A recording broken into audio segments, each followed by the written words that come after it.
Hi guys, welcome back my channel. അങ്ങനെ ഇന്നത്തെ video എന്താ നിങ്ങൾക്ക് എന്തായാലും തമിഴിൽ കണ്ടപ്പോൾ തന്നെ മനസ്സിലായി കാണുമല്ലോ. മുല്ലപ്പൂ മാലല്ലേ, നമുക്ക് തലയിൽ ചൂടാനുള്ള മുല്ലപ്പൂ നമുക്ക് എങ്ങനെ വീട്ടിൽ തന്നെ ചെയ്തെടുക്കുക എന്നുള്ള കേട്ടോ. എന്നാൽ വലിയ പൈസയും ചിലവില്ലാതെ തന്നെ നമുക്ക് ചെയ്തെടുക്കാൻ പറ്റുകയും ചെയ്യും. പിന്നെ നമുക്കറിയാം ഈ സാഹചര്യത്തിൽ, ഇപ്പോഴത്തെ സാഹചര്യത്തിൽ നമുക്കിപ്പം കൊറോണയൊക്കെ ആയതുകൊണ്ട് തന്നെ നമുക്ക് എല്ലാവർക്കും പോയി മുല്ലപ്പൂ മേടിക്കാൻ പറ്റണമെന്നൊന്നുമില്ല. അങ്ങനത്തെ ഒരു സാഹചര്യത്തിൽ നമുക്ക് വീട്ടിൽ തന്നെ ഒരു മുല്ലപ്പൂ മാല നമുക്ക് വളരെ എളുപ്പത്തിൽ ചെയ്തെടുക്കാൻ പറ്റും. പിന്നെ വലിയ പൈസ ചിലവില്ലാതെ നമുക്ക് ചെയ്തെടുക്കാൻ പറ്റും കേട്ടോ. വല്ലോ 10-30 രൂപയുടെ കാര്യമേ ഉള്ളൂ കേട്ടോ ഇത് ചെയ്തെടുക്കാൻ വേണ്ടിയിട്ട്. പിന്നെ ഇത് എത്ര വട്ടം വേണം ഉപയോഗിക്കാം നമുക്ക്. ഒരു വട്ടം നമ്മളൊന്ന് 30 രൂപ അല്ല 20 രൂപ മുടക്കി കഴിഞ്ഞാൽ നമുക്ക് എത്ര വട്ടം വേണം നമുക്ക് ഉപയോഗിക്കാം. നമ്മൾ മുല്ലപ്പൂവൊക്കെ ആണെങ്കിൽ മേടിച്ച് കഴിഞ്ഞാൽ ഒരു വട്ടം നമുക്ക് ഉപയോഗിക്കാൻ പറ്റില്ല. പിന്നെ നമ്മൾ ഉണക്കി വാടി പോകുമ്പോൾ നമ്മൾ കളയുകയും ചെയ്യും. ഇത് അങ്ങനെയല്ല കേട്ടോ. അന്നേരം ഈ മുല്ലപ്പൂ മാല എങ്ങനെയാണ് ചെയ്തെടുക്കുന്നതെന്ന് നോക്കാം. അന്നേരം ഇത് ചെയ്യുമ്പോൾ നമുക്ക് ആദ്യമേ വേണ്ടത് ടിഷ്യൂ പേപ്പറാണ്. നമ്മൾ മിക്കവരും വീട്ടിൽ കാണും. ഇപ്പോൾ ഇല്ലെങ്കിൽ തന്നെ നമുക്ക് ഒരു 10-20 കാര്യമുള്ളൂ. ടിഷ്യൂ പേപ്പറിന് നമുക്ക് ഒരു 100 എണ്ണമൊക്കെ കിട്ടും, അല്ലെങ്കിൽ 50 എണ്ണമൊക്കെ 100 സെറ്റ് കിട്ടും. ലാഭമാണ് നമുക്ക്. അന്നേരം ഇതിങ്ങനെ മടക്കി കൊടുക്കുക കേട്ടോ. ഇതേപോലെ മടക്കി കൊടുത്തിട്ട് നമ്മൾ അതിങ്ങനെ ഇപ്പം ഉണ്ടാവും. ഇതേപോലെ മടക്കി കൊടുത്തിട്ട് ഇതിങ്ങനെ മടക്കുക, ഇങ്ങോട്ട് ഇങ്ങനെ മടക്കുക. ഇങ്ങനെ ഒരു ചെറിയ വീതിയിൽ ഒരു ഇഞ്ച് ആ ഒരു വീതിയിൽ നമ്മളിങ്ങനെ മടക്കി കൊടുക്കുക കേട്ടോ. പിന്നെ നമുക്ക് എത്രത്തോളം മടക്കാൻ പറ്റും അത്രത്തോളം അത് മടക്കാം. നമുക്ക് നീളം അനുസരിച്ച് മടക്കി എടുക്കുക. എന്നിട്ട് അത് ബാക്കിയുള്ള ആ ഒരു ഇച്ചിരി ഇതില്ലേ അതങ്ങ് കട്ട് ചെയ്ത് കളയുക. എന്നിട്ട് നമ്മൾ ഇതിൻ്റെ അറ്റം ഉണ്ടോ, ഈ 2 അറ്റം നമുക്ക് ഷേപ്പിൽ ഒന്ന് വെട്ടിയെടുക്കണം. നമ്മൾ പേപ്പർ വെച്ച് പൂവൊക്കെ ഉണ്ടാക്കുമ്പോൾ നമ്മൾ വെട്ടത്തില്ലേ, നമ്മൾ ഒരു സൈഡല്ലേ വെട്ടത്തോളം. അത് 2 സൈഡും ഇങ്ങനെ വെട്ടുക. ഇങ്ങനെ പൂ പോലെ ഷേപ്പിൽ ഇങ്ങനെ വെട്ടിയെടുക്കുക. വെട്ടുമ്പോൾ കറക്റ്റ് നീറ്റായതിനും കുഴപ്പമൊന്നുമില്ല. കാരണം നമ്മൾ ചെയ്ത് കഴിയുമ്പോൾ കറക്റ്റ് ഭംഗി വന്നോളും. അതൊന്നും കുഴപ്പമൊന്നുമില്ല കേട്ടോ. ഇത് പിന്നെ വേണമെങ്കിൽ ഇങ്ങനെ വരച്ചിട്ട് ചില പോലെ വരച്ചിട്ട് വെട്ടി എടുത്താലും മതി. അല്ലാതെ ഇങ്ങനെ വെട്ടാൻ പാടുണ്ടെങ്കിൽ പിന്നെ ഇതിങ്ങനെ വിടർത്തി എടുക്കുമ്പോൾ നമ്മൾ പയ്യെ എടുക്കണം കേട്ടോ. കാരണം ടിഷ്യൂ പേപ്പർ ആയതുകൊണ്ട് കീറിപ്പോവും. കാരണം നമ്മൾ പെട്ടെന്ന് വലിച്ചിങ്ങനെ എടുത്ത് കഴിഞ്ഞാൽ കീറിപ്പോവും, ഒട്ടിയിരിക്കുമായിരിക്കും ഇത്. അങ്ങനെ പയ്യെ സാവകാശം നമ്മളിങ്ങനെ എടുക്കുക. ഇങ്ങനെ വെച്ച് വെട്ടിയെടുക്കുകയാണെങ്കിൽ നമുക്ക് പെട്ടെന്ന് പണി തരും കേട്ടോ. കാരണം അല്ലാതെ നമ്മൾ ഓരോ ഷീറ്റിന് ഇങ്ങനെ അളന്ന് വെട്ടിയൊക്കെ എടുക്കാൻ ഒരുപാട് സമയം എടുക്കും. ഇതാകുമ്പോൾ നമുക്കിങ്ങനെ ഉണ്ടാവും. ഇങ്ങനെ എല്ലാവരും ഇങ്ങനെ മടക്കിന് വെട്ടുവാണെങ്കിൽ നമുക്ക് ഒരുപാടെണ്ണം കിട്ടും. ഇങ്ങനെ 4 എണ്ണം വരെ കിട്ടും. ഇങ്ങനെ പയ്യെ ഇങ്ങനെ അടർത്തി മാറ്റിയെടുത്താൽ മതി. മാറ്റുമ്പോൾ പയ്യെ എടുക്കണം കേട്ടോ. നമ്മൾ ടിഷ്യൂ പേപ്പർ ആയതുകൊണ്ട് ഞാൻ പറഞ്ഞില്ല കീറിപ്പോകും. അതുകൊണ്ട് തന്നെ നമ്മൾ നോക്കിക്കേണ്ട ഇതുണ്ട്, കീറിപ്പോയിട്ടുണ്ട്. എനിക്ക് അതിനകത്ത് അതാണ് പെട്ടെന്ന് വലിച്ച് കീറിയപ്പോൾ കീറിപ്പോയിട്ടുണ്ട്. കാരണം ഇതിനകത്ത് നമ്മൾ ഇതളുണ്ടാവും. ഇതിന് 5 എണ്ണം വീതം നോക്കുക. അത് അടിച്ച് കട്ട് ചെയ്തെടുക്കുക കേട്ടോ. 5 എണ്ണമാണ് നമുക്ക് വേണ്ടത്. 5 ഒരു ഇതൾ നോക്കി ഇതേപോലെ ഇങ്ങനെ 5 എണ്ണമായിട്ട് എടുത്തിട്ട് അത് കട്ട് ചെയ്തെടുക്കും. ഇതേപോലെ നമുക്ക് ബാക്കിയെല്ലാം ഇതേപോലെ കട്ട് ചെയ്തെടുക്കാം കേട്ടോ. അന്നേരം ഞാനിപ്പോൾ ഒരു 8 ഷീറ്റാണ് എടുത്തുള്ളത്. 8 ടിഷ്യൂ പേപ്പറാണ് എടുത്തിട്ടുള്ളത് കേട്ടോ. നമുക്ക് എത്രത്തോളം വേണോ അത്രത്തോളം എടുക്കുക. നമ്മൾ തോനെ വേണമെങ്കിൽ അത്രയും ടിഷ്യൂ പേപ്പർ എടുക്കുക. നമ്മൾ ആദ്യമേ നോക്കുക, ജസ്റ്റ് ആദ്യമേ ഒരു 2-3 എണ്ണം എടുത്ത് വെട്ടി നോക്കുക. എന്നിട്ട് നമുക്ക് ഇനി വേണമെങ്കിൽ അങ്ങനെ വെട്ടി എടുക്കുക കേട്ടോ.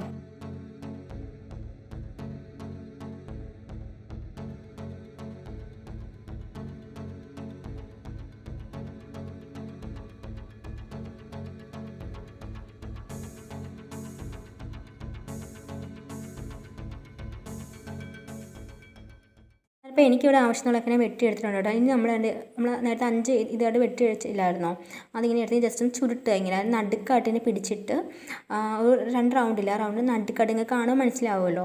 ഇങ്ങനെ ചെറുതായി ചുരുട്ടി എടുക്കുക. നമ്മൾ സാധാരണ പേപ്പറിൽ പൂവൊക്കെ ഉണ്ടാക്കുന്നവർക്ക് എളുപ്പമായിരിക്കും കേട്ടോ ചെയ്തെടുക്കാൻ വേണ്ടിയിട്ട്. ജസ്റ്റ് ചുരുട്ടി എടുത്തിട്ട് നമ്മൾ കൈ കൊണ്ട് ചുരുട്ടി കൊടുത്താൽ മതി. നമ്മളിത് ഒന്ന് 2 ഭാഗം നോക്കുക, കറക്റ്റ് പൂവിൻ്റെ ഷേപ്പിലായോ എന്നൊക്കെ ജസ്റ്റ് ഒന്ന് ഒതുക്കി കൊടുക്കുക കേട്ടോ. അതിൻ്റെ ചുരുട്ടി ഇങ്ങനെ ഇതേപോലെ ചുരുട്ടി എടുത്താൽ മതി. ജസ്റ്റ് ഒട്ടും വലിയ പണിയൊന്നും ഇല്ല കേട്ടോ ഇതിന്. കാരണം നമുക്ക് എല്ലാവർക്കും ചെയ്യാൻ പറ്റും. ജസ്റ്റ് ഒന്ന് വെട്ടിയെടുക്കുക. ഇതേപോലെ ഇങ്ങനെ ചുരുട്ടി എടുത്താൽ മാത്രം, ഇതിങ്ങനെ എടുക്കുമ്പോൾ മാത്രം നോക്കിയാൽ മതി കേട്ടോ. ഒന്ന് പയ്യെ എടുക്കാൻ നോക്കുക. നമ്മൾ ആദ്യമൊക്കെ ചെയ്യുമ്പോൾ കുറച്ച് പാടായിരിക്കും കേട്ടോ. ചുരുണ്ടി ഇങ്ങനെ വരണമെന്നില്ല. ജസ്റ്റ് നോക്കുക. എന്നിട്ട് ജസ്റ്റ് ഒന്ന് കൈ കൊണ്ട് തന്നെ ചുരുട്ടി കൊടുത്താൽ മാത്രം മതി. കറക്റ്റ് പൂവിൻ്റെ ഒരു ഇതിൽ തന്നെ വന്നോളും. പിന്നെ വേണമെന്ന് വെച്ചാൽ ആ ഇതളൊക്കെ ഒന്ന് ശരിയാക്കി കൊടുത്താൽ മാത്രം മതി കേട്ടോ. അതുപോലെ നമ്മൾ ടിഷ്യൂ പേപ്പറിന് മുട്ടുണ്ടാക്കാം. നമ്മൾ മുല്ലമുട്ടുണ്ടല്ലോ, മുല്ലമുട്ടും ഉണ്ടാക്കാം കേട്ടോ. അതും എളുപ്പം തന്നെയാണ്. ജസ്റ്റ് ചുരുട്ടി എടുത്താൽ മാത്രം മുല്ലമുട്ട് ഉണ്ടാക്കുന്നത്. ഇതിപ്പോൾ നമ്മൾ വിരിഞ്ഞിരിക്കുന്ന പൂ പോലെ അത് ബാക്കി വെട്ടി വെച്ചിരിക്കാൻ അതേപോലെ പൂ പോലെ ചെയ്തെടുക്കുക കേട്ടോ. ചുരുട്ടി എടുക്കുക കേട്ടോ.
ഇത് മൊത്തം ചെയ്തെടുത്തിട്ടുണ്ട് കേട്ടോ ഞാൻ. അന്നേരം എനിക്ക് ആവശ്യമുള്ള മൊത്തം ഞാൻ ഇങ്ങനെ ചുരുട്ടി പൂ പോലെ ആക്കി എടുത്തിട്ടുണ്ട്. ഇനി ഈ തണ്ടിൽ കളർ കൊടുക്കണം. അന്നേരം ഒരു ലൈറ്റ് പച്ച കളറാണ് എടുത്തിരിക്കുന്നത്.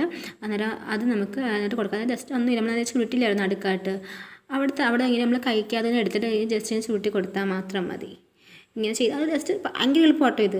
ഭയങ്കര എളുപ്പമാണ്. കണ്ടോ, ഇതേപോലെ ജസ്റ്റ് കയ്യിൽ നമ്മൾ വിരലിലൊന്ന് എടുക്കുക, പെയിൻ്റ് ഒന്ന് തൊട്ടെടുത്തിട്ട് അത് നമ്മൾ നേരത്തെ അതേപോലെ ഒന്ന് ചുരുട്ടി കൊടുക്കുക. അതിന് നടുക്കാട്ട് വെച്ചിട്ട് ചുരുട്ടി കൊടുക്കുക. ഇങ്ങനെ ഇത്രേ ഉള്ളൂ കേട്ടോ. വേറെ സിമ്പിളാണ്. കണ്ടോ, ഇതേപോലെ നടുക്കാട്ടൊന്നും ചെയ്തെടുക്കുക. നമ്മൾ ജസ്റ്റ് കൈ കൊണ്ട് തന്നെ പിടിച്ചു കൊടുത്താൽ മതി. വലിയ പെയിൻറ്റും ബ്രഷ് എടുക്കണമെന്നോ അങ്ങനെ ഒന്നുമില്ല. നമ്മൾ കൈ മാത്രം മതി നമുക്ക്. ഇതേപോലെ നമുക്ക് എല്ലാം ചെയ്തെടുക്കണം കേട്ടോ.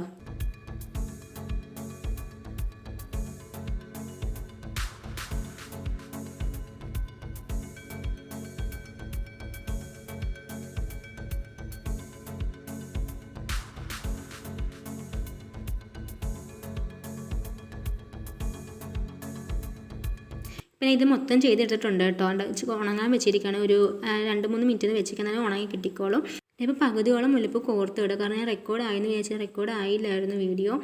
കോർത്തെടുക്കുക ഒരു പാടൊന്നും ഇല്ല കേട്ടോ. നമ്മൾ സൂചി നൂലുമില്ലേ, സൂചി വെച്ചിട്ട് കോർത്തെടുക്കുക. നമ്മൾ നോർമൽ നമ്മൾ തുണിയൊക്കെ തയ്ക്കാൻ നൂലില്ല, ആ നൂല് ഞാൻ എടുത്തേക്ക്. ആ നൂലിനെ സൂചി കോർത്തിട്ട് ചെറിയ കട്ടി കുറഞ്ഞ സൂചി കോർത്തിട്ട് ഇങ്ങനെ കോർത്തെടുക്കുക കേട്ടോ.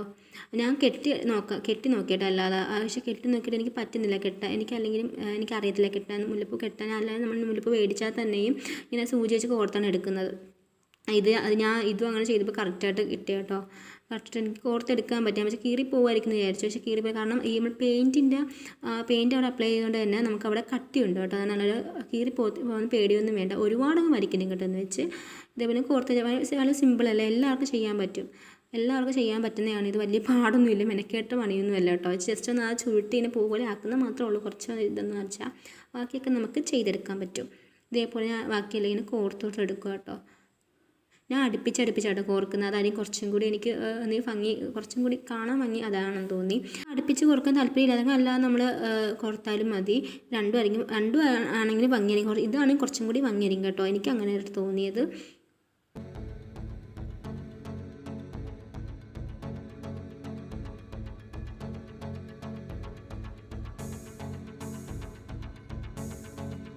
അന്നേരം മാല മൊത്തം കോർത്ത് കഴിഞ്ഞിട്ടുണ്ട് കേട്ടോ. ഇനി നമ്മൾ ജസ്റ്റ് അകത്തങ്ങനെ ഇരിക്കുകയായിരിക്കും കേട്ടോ. സോറി, അതൊന്ന് അടുപ്പിച്ച് വെച്ചേക്കുക. കാരണം ചിലയിടത്തൊന്നും ഇങ്ങനെ പൂവൊന്നും ഇല്ലാത്ത പോലെ ഇരിക്കുമായിരിക്കും. അത് നമ്മൾ അടുപ്പിച്ചാക്കി കൊടുക്കുക കേട്ടോ. പയ്യെ നമ്മൾ നൂല് കട്ട് ചെയ്യുന്ന മുമ്പ് അങ്ങനെ ചെയ്യണം കേട്ടോ. എന്നിട്ട് നമ്മൾ ഇതിൽ നൂല് കട്ട് ചെയ്തെടുത്താൽ മതി. പിന്നെ ഇങ്ങനെ ചെയ്യുമ്പോൾ പയ്യെ ചെയ്യണം കേട്ടോ. വലിച്ച് നമ്മളങ്ങ് നീക്കി കഴിഞ്ഞാൽ അത് കീറിപ്പോവും. അതുകൊണ്ടാണ് പറയുന്നത്, ടിഷ്യൂ പേപ്പറല്ലേ കീറിപ്പോവും. അതുകൊണ്ടാണ് പയ്യെ ചെയ്ത് കൊടുക്കുക. പിന്നെ ഇത് വെള്ളമൊക്കെ നനഞ്ഞാൽ പോവും കേട്ടോ. പേപ്പർ നമുക്ക് വെള്ളം നനഞ്ഞാൽ പെട്ടെന്ന് പോകും. പക്ഷേ നമ്മൾ വെള്ളം നനയാതെയൊക്കെ നോക്കിക്കഴിഞ്ഞാൽ നമുക്ക് വീണ്ടും ഉപയോഗിക്കാൻ പറ്റും കേട്ടോ. ഇത് നല്ല രീതിയിൽ ഉപയോഗിക്കാൻ പറ്റും. നമുക്ക് ഏത് രീതി വേണം, കുറച്ചും കൂടി നീളത്തിൽ ചെയ്യണമെങ്കിൽ കുറച്ചും കൂടി നീളത്തിൽ ചെയ്യാൻ. നമുക്ക് 8 പേപ്പറാണ് എടുത്താൽ എനിക്ക് ഇത്ര തിക്കായിട്ട് വെച്ചേക്കുന്നുണ്ട് കേട്ടോ. അങ്ങനെ അല്ലെങ്കിൽ കുറച്ചും കൂടി നീളം കിട്ടിയാൽ.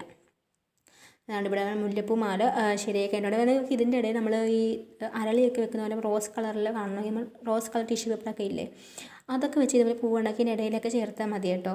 അങ്ങനെ ആകുമ്പോൾ കുറച്ചും കൂടി ഭംഗിയായിരിക്കും. വൈറ്റ് മാത്രം അല്ലാതെ ഇടയ്ക്കിടയ്ക്ക് വേറെ കളറൊക്കെ വേണമെങ്കിൽ കളർ ടിഷ്യൂ പേപ്പർ വെച്ച് നമ്മൾ ഇതേപോലെ പൂവുണ്ടാക്കിയതിൻ്റെ ഇടയിൽ ചേർത്ത് കൊടുത്താൽ മാത്രം മതി കേട്ടോ. നിങ്ങൾക്ക് പറ്റുന്നവരാണെങ്കിൽ ചെയ്ത് നോക്കാം കേട്ടോ. ഇതൊന്നും നിങ്ങൾക്ക് മുല്ലപ്പൂ ഒന്നും കിട്ടിയില്ലെങ്കിൽ ജസ്റ്റ് നിങ്ങൾ ട്രൈ ചെയ്ത് നോക്കിയത്.